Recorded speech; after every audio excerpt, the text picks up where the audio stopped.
For this episode of Mr. Nailsin's Wednesday Comics, I've got Jeff Johns' new Golden Age endeavor, which consists of Justice Society of America and the Stargirl miniseries. And the main focus of the Justice Society of America centers around Huntress, the original Huntress, Helena Wayne, Batman's daughter. And she's chasing after the, not the helmet. Boy, everybody's after the helmet of Dr. Fate. That was the case with Batman versus Robin, and then Lazarus Planet and all that stuff. Well, they're chasing after Dr. Fate in this one as well, both of them. And that's what she's doing as she gets shifted through time.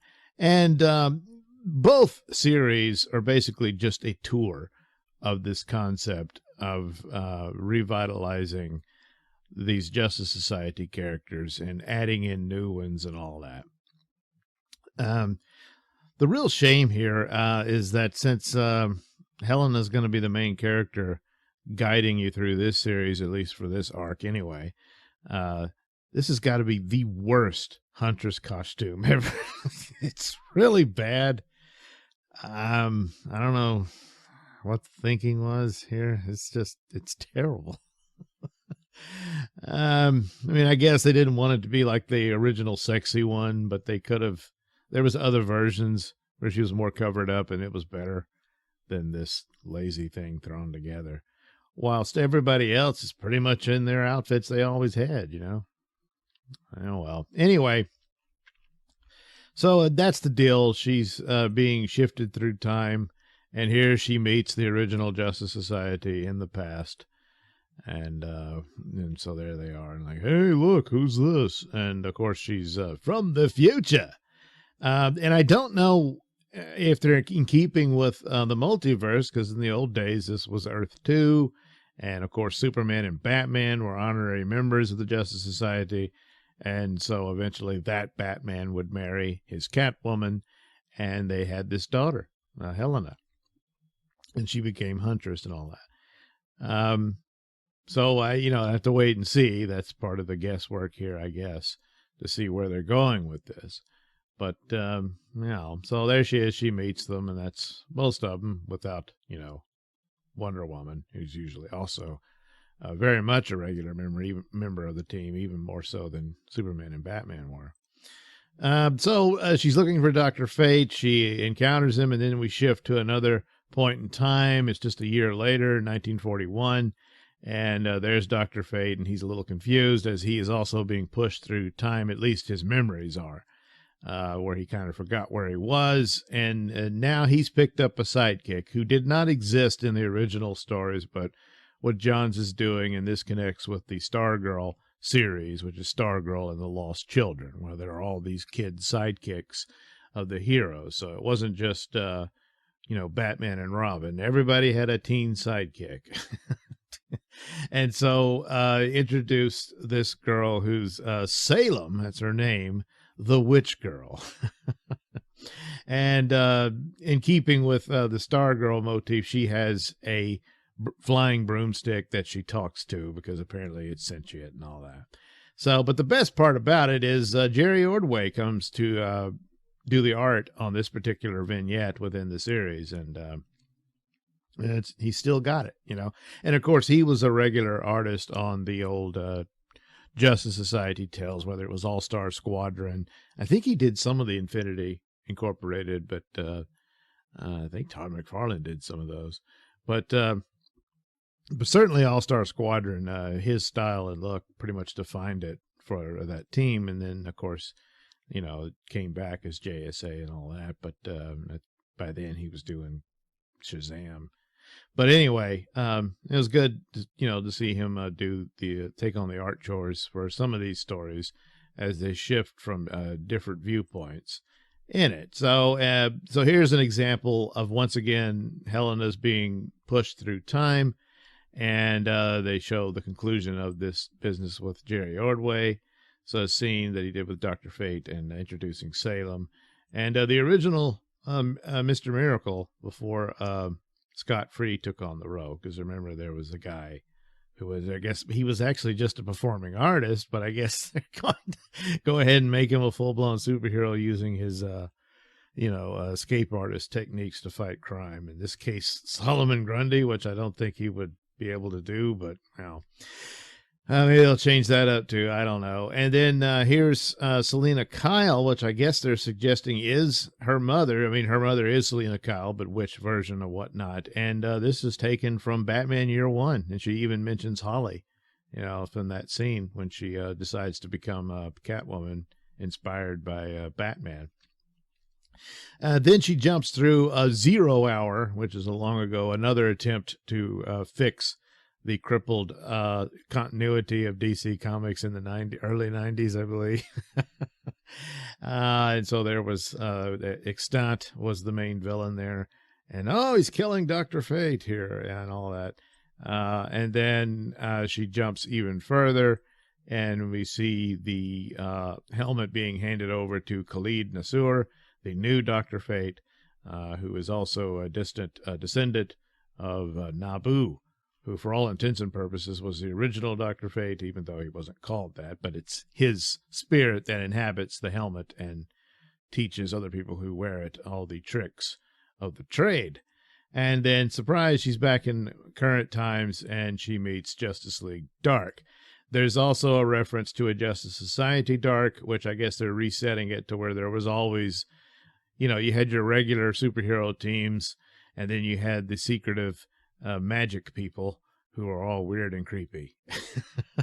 So there's, the current Dr. Fate, Khalid Nassour, and so it's, she's searching for Dr. Fate. I'm guessing he'll be the one she's really trying to find. But then with time travel shenanigans and whatnot, perhaps he'll meet the younger version of Kent Nelson. Kent Nelson was like a mentor figure to him. But I think they've killed him off yet again. I can't remember. But anyway, that's where it goes. But basically, that's what it is. You get this tour of these ideas rather than an actual story.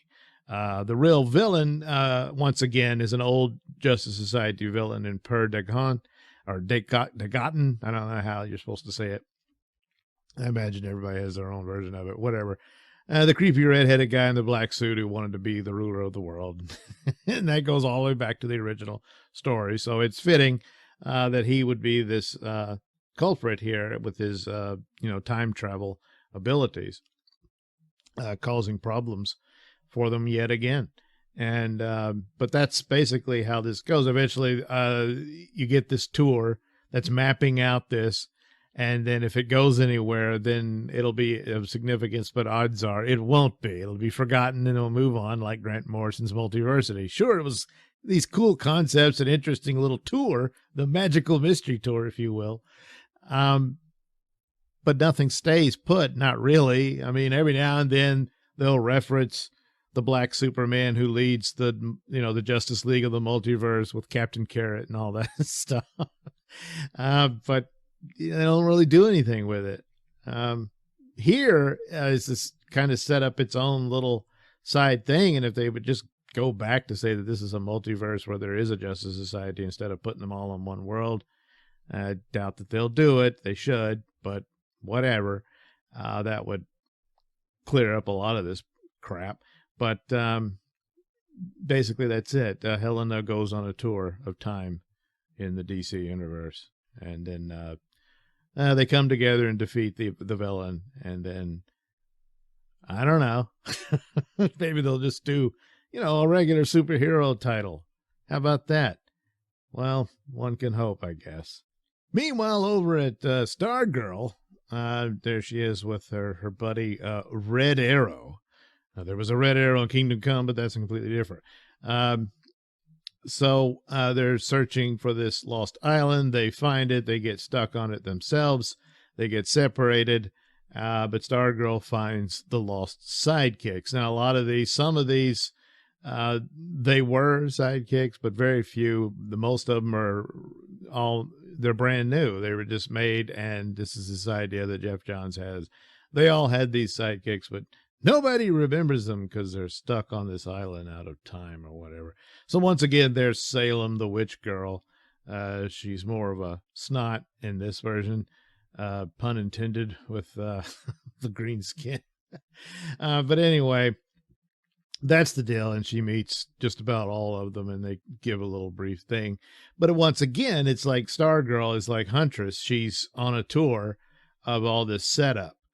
And, oh, will it be revisited later? I guess if the Justice Society survives as a title, but that becomes, the odds are against it, considering the current standard of comic books. But, if they'd got into an adventure following the templates of World's Finest, you just might have a shot. But these are, not very well known overall, even to the comic book audience. And now you've dumped a whole bunch of new ones in the mix that maybe only a handful of them will catch on, if any. But, it's what they're doing. But again, it's not really a story. It's just, another magical mystery tour.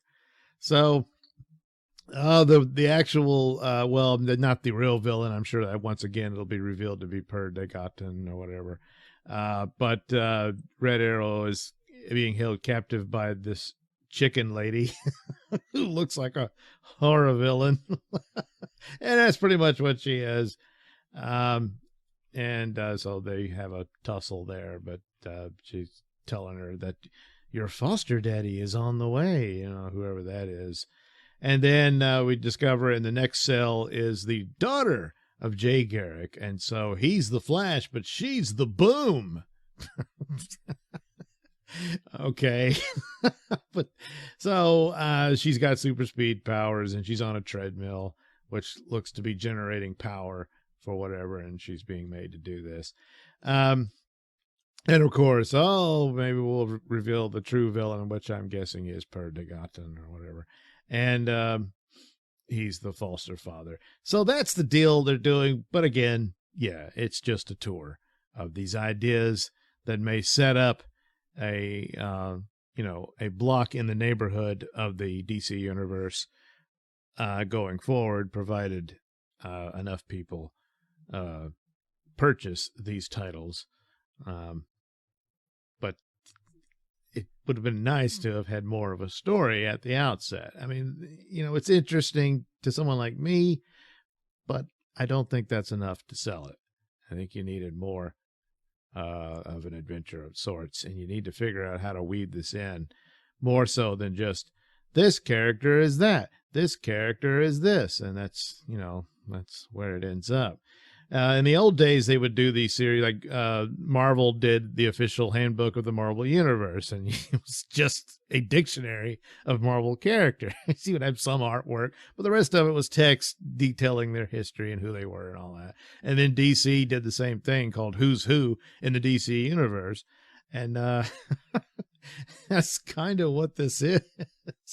Nowadays, you don't have to publish things like that because, there's all kinds of reference for this material online.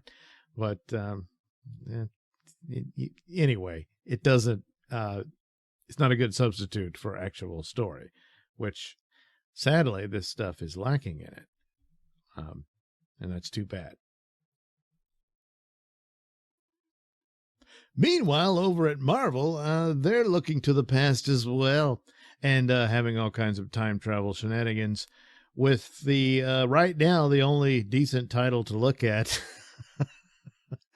Not quite on par with World's Finest, but it's fun and interesting, which takes place in the past of the original Avengers in the War Across Time. And it's really just to coincide with, Kang coming out in the Ant-Man movie and being their next big villain to deal with across the Marvel films, should the MCU survive long enough for them to do anything with that. But anyway, so the last one I thought was pretty good. They had this battle with the Hulk and all that, which wasn't the real Hulk, but anyway. So the Avengers, Kang's up to no good. We've got to deal with him. We need a time machine. And so they head over to the Baxter building for the time traveling platform that the Fantastic Four has. And they get there right at the time the mailman shows up with their mail, but only he's allowed in, so they have to break in and stuff to do it. And it's the artwork's fine, it's good, but it's kind of silly. They go in and they get into a trap that Reed Richards set for anyone trying to break in, and they do find the time machine, but they don't know how to work it, so they just give up. Walk away accidentally. Well, actually, the mailman accidentally sets it off. There they find it. Yeah, well, what do? We don't really know. We're not as smart as Reed Richards. And so, a new threat arrives. This is the king of the dwarves, and he's mad at Thor. And so, next issue, they're going to have a big battle with him, because he can wield Thor's hammer because he built the thing.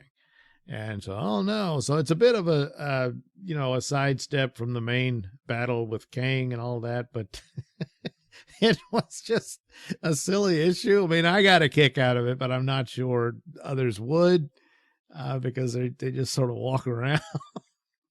It's like, oh, well, we don't even know how to operate this time machine, so I guess we'll just go home. And then an accident, this guy shows up, so they have to come fight him and all that. So I don't know. But the first issue was better, and I'll just leave it at that, I guess. And perhaps the next one will pick it up. But the art's pretty good, and it is quite the callback to the good old days, which stands to reason, because nothing they produce for modern comics is worth a crap. So finally, taking a detour into comics from the distant past, that really were from the distant past, was another one from Atlas Comics, which was this imprint that Martin Goodman started after leaving Marvel, because he was irritated that his son wasn't allowed to succeed him as publisher. And he recruited a lot of talent to set this thing up. It had its run. It was not successful. So the first one I did was the Police Action Comics, which was Lomax, and this detective comic, which right off the bat, I'll tell you, was superior to this one. I would have thought that I'd be more interested in their superhero stories, because that's, the main thing I was interested in all these years, because it dominates the comic book medium. But actually, no, the detective story was much better. So this one has okay art. It's more times adequate than good. But, it's not, so bad that you're like, oh, God, this is awful. So this is a Phoenix, not to be confused with Jean Grey. As you see, the hair is red, but that's clearly a man. No, it really is. I know there's confusion today, but no. So the story's very simple. You got some astronauts. They're in this, a craps table space station. There's an accident. It blows up. They have to eject in the capsule to get back to Earth to try to survive, but there's an accident and explosion, and only one of them survives. Turns out there's a secret base of aliens that have been watching humanity all for centuries and been manipulating our DNA and whatnot, and decide to go ahead and save this astronaut. And so they do. Meanwhile, back at home, they're like, oh, where's our astronaut? I don't know.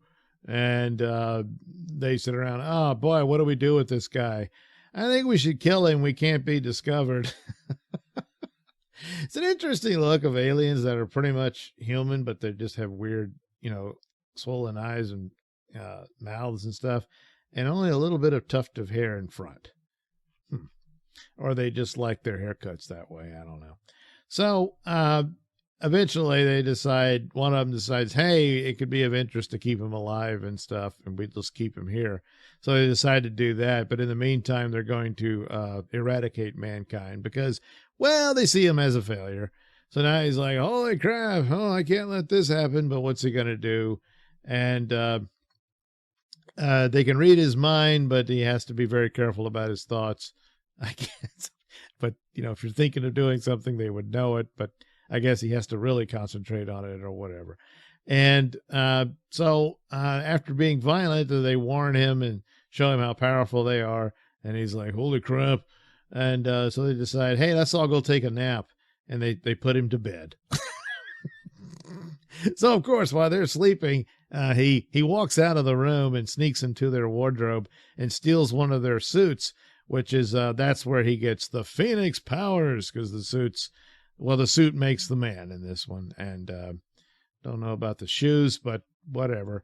So there he is. And he uses the powers. It augments his strength. He's got ray beams he can shoot and stuff. And well, I guess for some dumb reason they didn't anticipate this for all their supposed superior intelligence. He whoops their ass and escapes.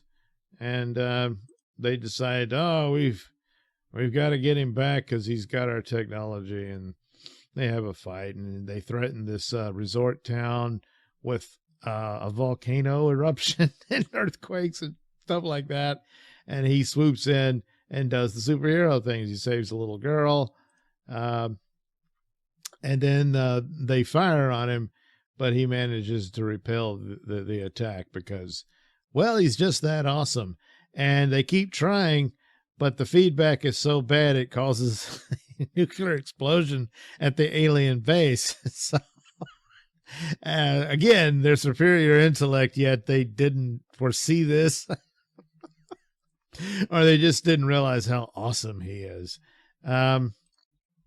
So, I don't know, after that, he says, well, that was easy, and flies away. And the people are like, hey, what the hell was all this about? Well, I don't have time to talk about that. And so the aliens, so some other aliens, I guess, or some of them survived, or they're in a space. Yeah, they're in a spaceship. And they said, well, this is very disturbing. Well, we got to find this asshole and fix this.